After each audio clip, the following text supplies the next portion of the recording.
Donc tout commence en 1976. Cette année-là, Simone Veil, qui est ministre de la Santé, signe un décret qui autorise la vente de 35 plantes médicinales hors du monopole des pharmacies. Et un petit entrepreneur de Bonn, qui s'appelle Maurice Lebras, décide de rajouter à son portefeuille de produits, qui étaient plutôt des produits de parfumerie naturelle, une infusion à base de cette plante, qui est la recette encore actuelle de l'infusion des marmottes. Le nom, au début de l'entreprise, le nom c'était les infusions de Maurice Lebras, le nom du propriétaire.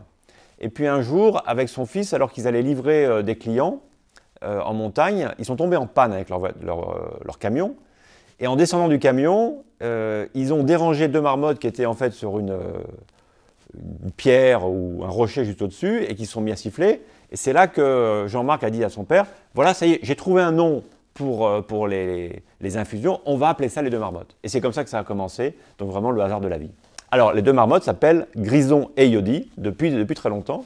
Les consommateurs, même si c'est écrit en tout petit, le savent, puisque dans l'histoire de l'entreprise, à un moment, il y a eu une tentative de les enlever, ces deux noms-là, et les consommateurs, en fait, nous ont dit non, non, on les veut. On veut absolument garder Yodi et Grison sur les emballages. Donc, les deux marmottes, c'est une entreprise et une marque qui s'est développée, en fait, lentement.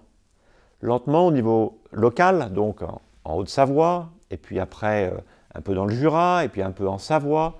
Ça a été en fait assez long, et il y a eu encore une étape un peu importante dans l'entreprise qui a été lorsque c'est Jean-Marc Stezeki qui, au début des années 2000, a repris l'entreprise de son père.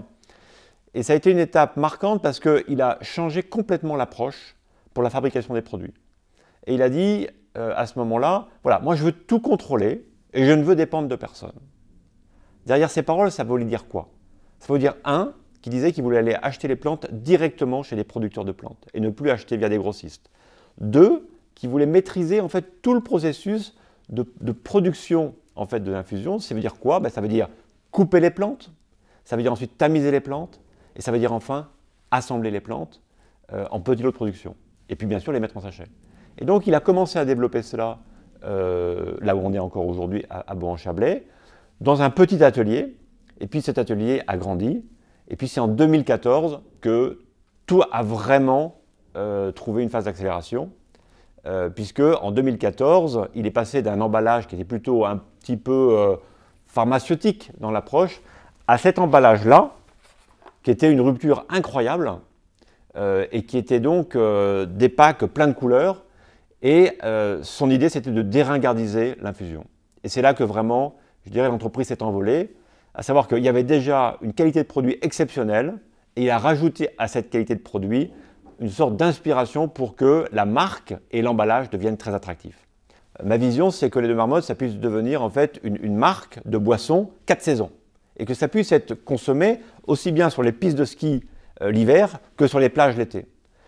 Et ce qu'on va expliquer aux consommateurs dans les prochaines semaines, c'est que bien sûr, on peut préparer nos infusions avec de l'eau chaude, mais on peut aussi utiliser nos infusions avec de l'eau froide. Et le fait d'être mis en lumière aujourd'hui, ça ne peut que nous aider en fait dans notre démarche pour aller diffuser encore plus largement notre produit. Et bien évidemment, ce qui est pour moi important, c'est qu'on puisse se développer plus en Suisse, parce qu'aujourd'hui, on ne nous trouve quasiment pas en Suisse. Et je pense que voilà, c'est une grosse opportunité qui est à côté de chez nous. Je veux dire, c'est plus proche la Suisse que même d'aller en Isère, au sud des Alpes.